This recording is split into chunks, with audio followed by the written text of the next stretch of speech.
मेरे सभी सब्सक्राइबर्स और जो नए हमारे फैमिली में जुड़ रहे हैं उन सभी को मैं नमन करता हूँ और आशा दिलाता हूँ कि हम खुद को जानने के लिए जितने जिज्ञासु बनेंगे उतना ही हमारा आचरण सही होगा।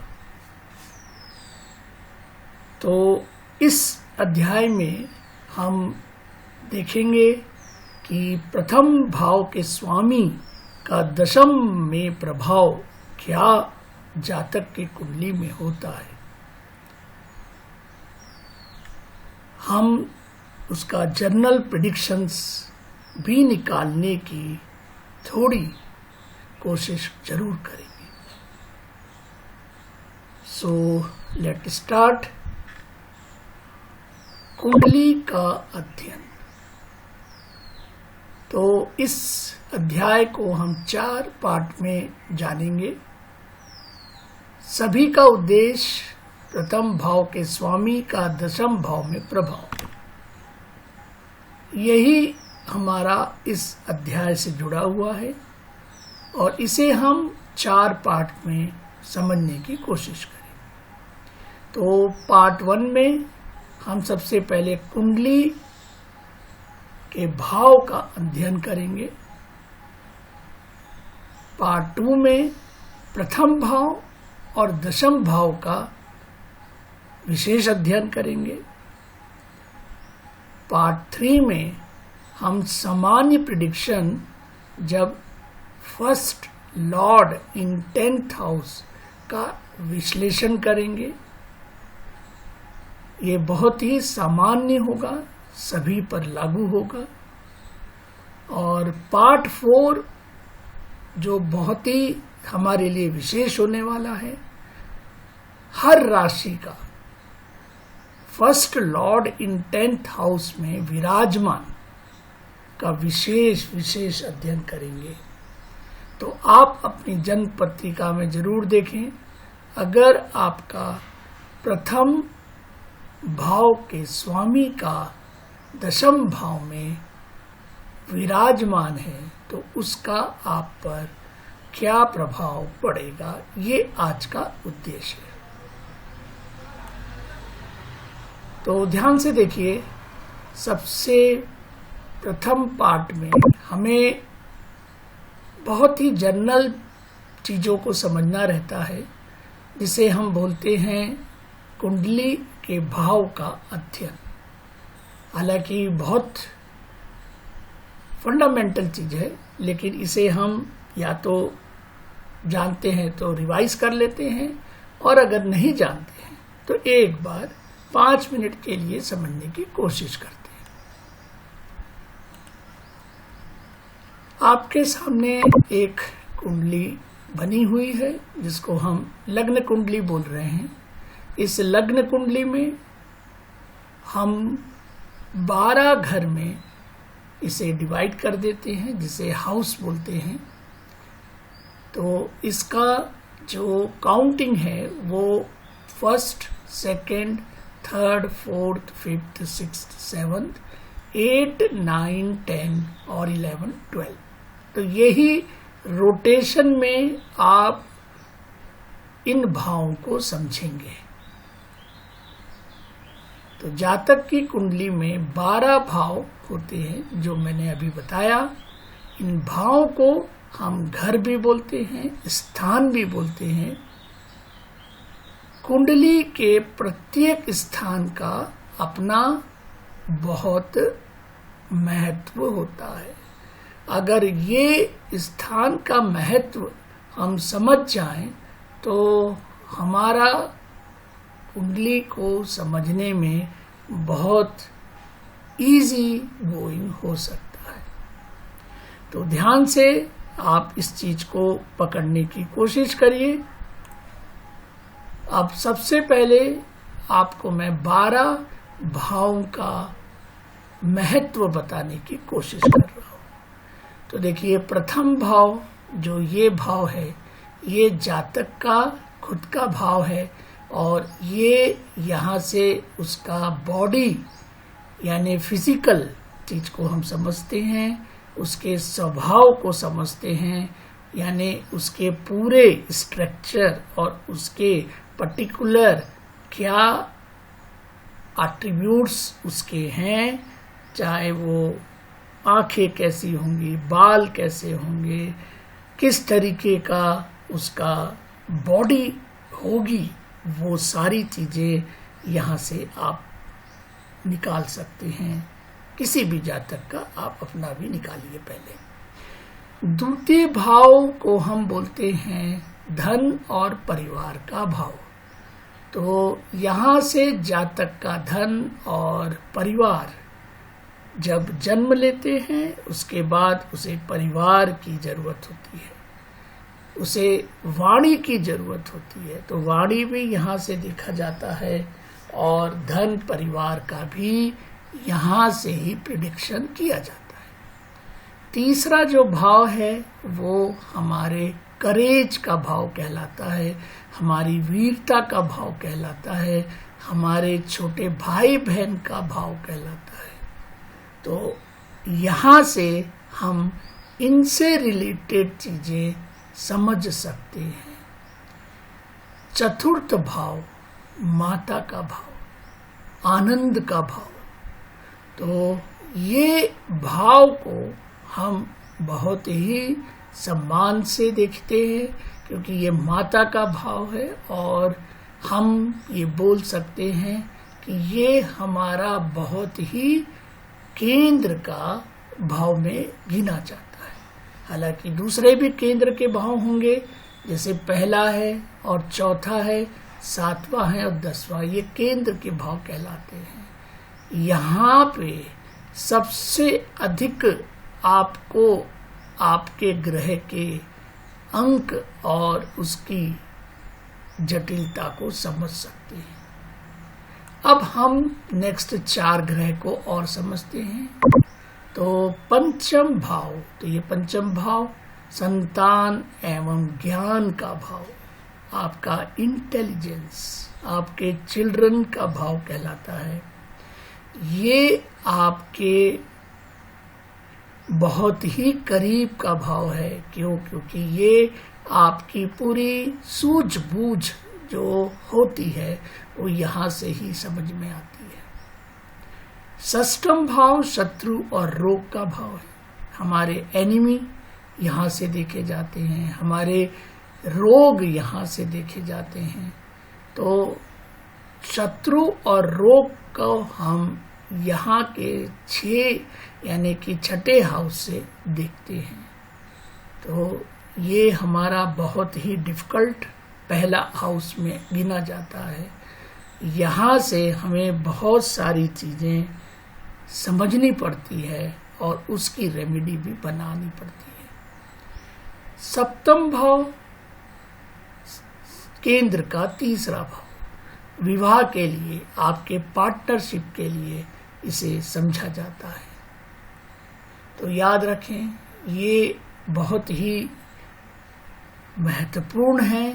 आपका विवाह यानी कि आपका पार्टनर या आपका बिजनेस पार्टनर या फ्रेंड, जो भी आप समझें, ये पार्टनरशिप बहुत ही हमारे लाइफ में महत्व रखती है।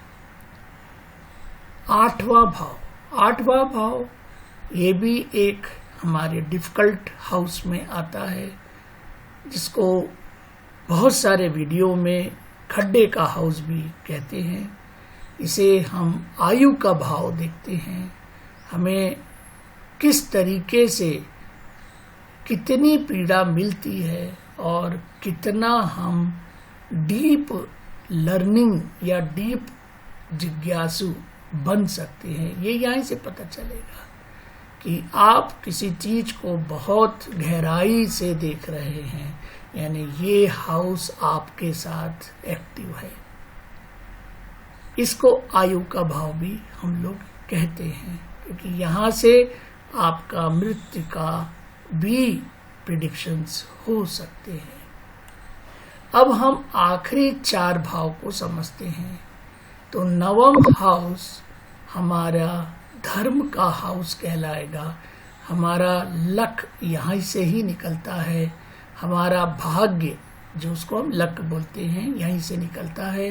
हमारे पिता को भी हम यहाँ से कुछ प्रेडिक्शंस निकाल सकते हैं। दशम भाव सबसे हमारे कर्म का भाव, हर एक व्यक्ति को भाग्य में जो भी लिखा है उसे कर्म करना पड़ता है।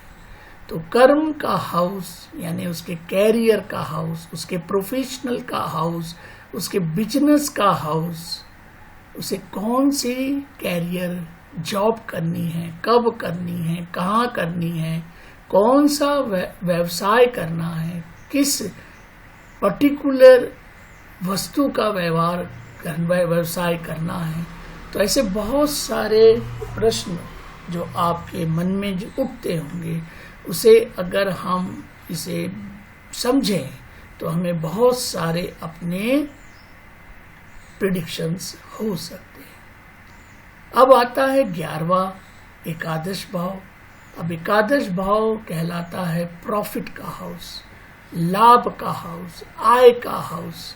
तो ये आवक हो गई, ठीक है ना। यहाँ से हम स्टोरेज, धन का भाव यानी स्टोर करना, ये आवक हो गई है आपकी। तो आय का भाव, प्रॉफिट का भाव, लाभ का भाव, ये आपके कुंडली में भी बहुत ज्यादा महत्व रखेगा। अब आखिरी भाव द्वादश भाव, जिसके अंदर हम अपना व्यय यानी एक्सपेंसिव या फिर हानि का भाव भी कह सकते हैं।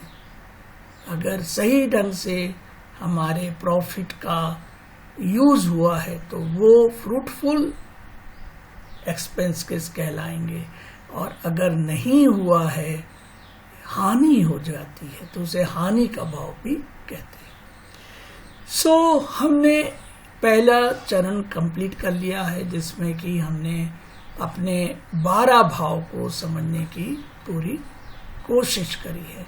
अगर किसी को किसी भी चीज में दिक्कत होती है, आप जरूर कमेंट्स भी कर सकते हैं, और चाहे तो व्हाट्सएप भी कर सकते हैं, या और भी हम लोग डिस्कशन कर सकते हैं। अब मैं दूसरे चरण में जाना चाह रहा हूं इस अध्याय को पूरा करने के लिए, कि प्रथम भाव और दशम भाव का अध्ययन हमें देखना है कि प्रथम भाव का स्वामी दशम भाव में बैठने के बाद कैसा हमें आभास देता है। तो उसके पहले हमें समझना है डीपली कि प्रथम भाव और क्या क्या चीजें हमें देता है। उसके बाद हम दशम भाव को भी इसी तरीके से समझ लेंगे, फिर हम आगे और बात करेंगे।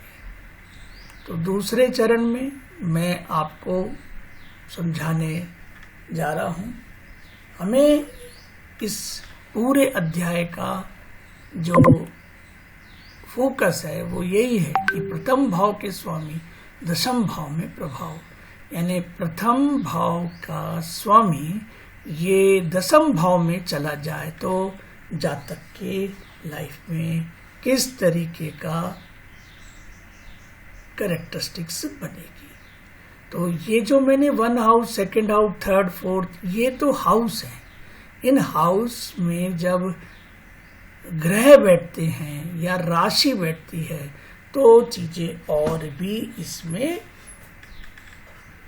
आपको प्रिडिक्शन करना पड़ेगा, क्योंकि एक सिंपल तरीका तो ये है कि अभी ये खाली है, कोई भी राशि नहीं है, पर हम यहाँ पे राशि भी बिठाएंगे और ग्रह भी बिठाएंगे, और फिर हम देखेंगे कि हमारा प्रथम भाव के स्वामी का दशम भाव में विराजमान के बाद प्रभाव क्या होता है। तो दूसरे अध्याय को हम पढ़ने की कोशिश करते हैं। तो देखिए, प्रथम भाव को हम जातक का अपना घर मानते हैं। तो ये जातक का अपना घर है, इसलिए जातक के शरीर से संबंधित भौतिक या आध्यात्मिक सभी चीजें इस ग्रह से संबंधित होती हैं। तो हमें इसको अगर पूरा नॉलेज लेना है तो इसे डीप कंसेप्ट में समझेंगे तो हमें पूरा जातक का भौतिक और आध्यात्मिक चीजें समझ में आ सकती हैं। जैसे जातक का रूप कैसा है, व्यक्तित्व क्या है, शरीर की ऊंचाई बनावट क्या है, शरीर की सुंदरता से संबंधित सारे जो हम जिज्ञासा रख सकते हैं वो हम यहाँ से पता कर सकते हैं। अगर किसी की कुंडली में हमें यहाँ पे सब चीजें क्लियर हो रही हैं तो हमने नहीं देखा जातक को भी, तो हम उसे पूरी तरीके से अपने स्वरूप में ला सकते हैं कि उसका रूप, उसका व्यक्तित्व, उसकी ऊंचाई, उसका कद, उसका सुंदरता, सारी चीजें यहाँ से हमें क्लीन दिखने लगेगी। जातक का सिर, जातक का मस्तिष्क, जातक के बालों से भी संबंधित हम चीजों को समझ सकते हैं पहले हाउस से। पहला हाउस जातक का आत्मा का स्वरूप होता है, स्वास्थ्य का स्वरूप होता है, व्यक्तित्व का स्वरूप होता है और जीवन शक्ति के संबंध में प्रथम भाव का प्राकृतिक कारक कौन होगा? सूर्य है। तो ये आप अच्छे से आज गांठ बांध लीजिए कि पहला हाउस हमारा सूर्य के कारकता के ऊपर चलता है। तो यहाँ पे हमारा अगर सूर्य बहुत ही अच्छा होगा तो ये हमारा हाउस बहुत अच्छा होगा। चाहे सूर्य कहीं भी बैठे, सूर्य को यहाँ बैठना ये मैं नहीं बोल रहा हूँ, सूर्य कहीं भी बैठे अगर अच्छी पोजीशन में है तो ये हाउस जरूर उसे कहीं ना कहीं बहुत स्ट्रॉन्ग पॉइंट दे सकता है। अब हम दशम भाव की बात करें भाई, तो देखिए दशम भाव में कुंडली का अर्थ भाव कहलाता है। तो ये अर्थ भाव है ना। यहाँ से जातक का अर्थ यानी कि जातक की कुंडली का सबसे मजबूत केंद्र का घर भी है ये। तो केंद्र का चौथा घर है, पहला, दूसरा, तीसरा, चौथा। तो एक केंद्र का स्वामी दूसरे केंद्र में अगर चले जाए तो जातक के साथ क्या व्यवहार होगा, क्या कैरेक्टरिस्टिक्स आएंगी, इसको जरूर समझना चाहिए। यहाँ पे हम जातक का जॉब यानी पेशा क्या है, उसका विकास किस तरीके से वो डेवलप होगा, उसे किस तरीके का अधिकार मिलेगा, सामाजिक आचरण, जातक का सामाजिक आचरण, जातक का पिता के बारे में भी यहाँ से और भी आपको प्रेडिक्शंस होते हैं। अगर घुटने का हम देखें कुछ भी प्रेडिक्शंस, वो हमें 10वें हाउस से ही देखना पड़ेगा। तो ये वाला हाउस क्या कहलाएगा? House of profession. तो इसे हम हाउस ऑफ प्रोफेशन कहते हैं। जातक का व्यवसाय, नौकरी और कैरियर सभी का संबंध यहाँ से ही है। ये कैसा संबंध है? सरल है या डिफिकल्ट है, या आपको डायरेक्ट चीजें मिलनी है या आपको इनडायरेक्ट मिलनी है? आपको सरल से मिलना है, आपको बहुत कोशिश से मिलना है, सारी चीजें यहाँ पर डिकोड हैं, है ना। ये सारी चीजें इनकोड हैं, सब चीजें इनकोड हो जा रही हैं। हमें इन्हें डिकोड करना है, हमें इन्हें इसके फॉर्मूले से बाहर समझना है। हम जितना समझें उतना ही हमारे लिए कमी है। हमारा जो लग्न है बहुत ही हमारे लिए बड़ा स्टडी का प्लेटफॉर्म है, तो इसे आप जितना पढ़ें उतना ही कम होगा। ये जातक की नौकरियां कब मिलेंगी, क्या हैं, जातक किस प्रकार का व्यवसाय करेगा, इन सब का क्वेश्चन का आंसर इसी भाव से मिलना है। अब इस भाव के हेड मास्टर कौन है?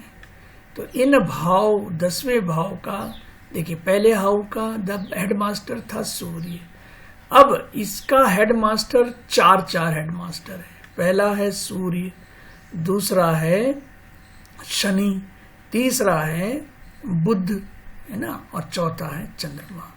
तो 4 हेड आपके साथ काम कर रहे हैं, तो निश्चित ही आपको सबको संभालना पड़ेगा। जैसे सूर्य आपके साथ सरकार या सत्ता या बॉस या प्रसिद्धि, ये सबके कारक कौन है? सूर्य। अगर लग्न में सूर्य है, बहुत ही आपको स्ट्रांग है, तो सारी चीजें आपकी पॉसिबल है।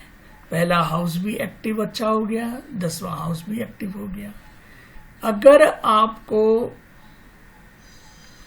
कर्म करना है, सर्विस करना है, तो इसके हेड हैं यहाँ पे शनि।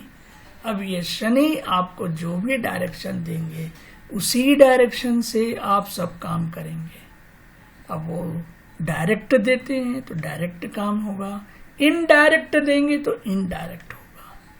यानी आपने शनि के साथ किस तरीके का व्यवहार बनाया है, यानी आपके कुंडली में शनि कहाँ विराजमान है, उससे पता चलेगा कि आपकी सर्विस कितने हद तक सरल है और कितने हद तक आपको डिफिकल्ट हो रही है।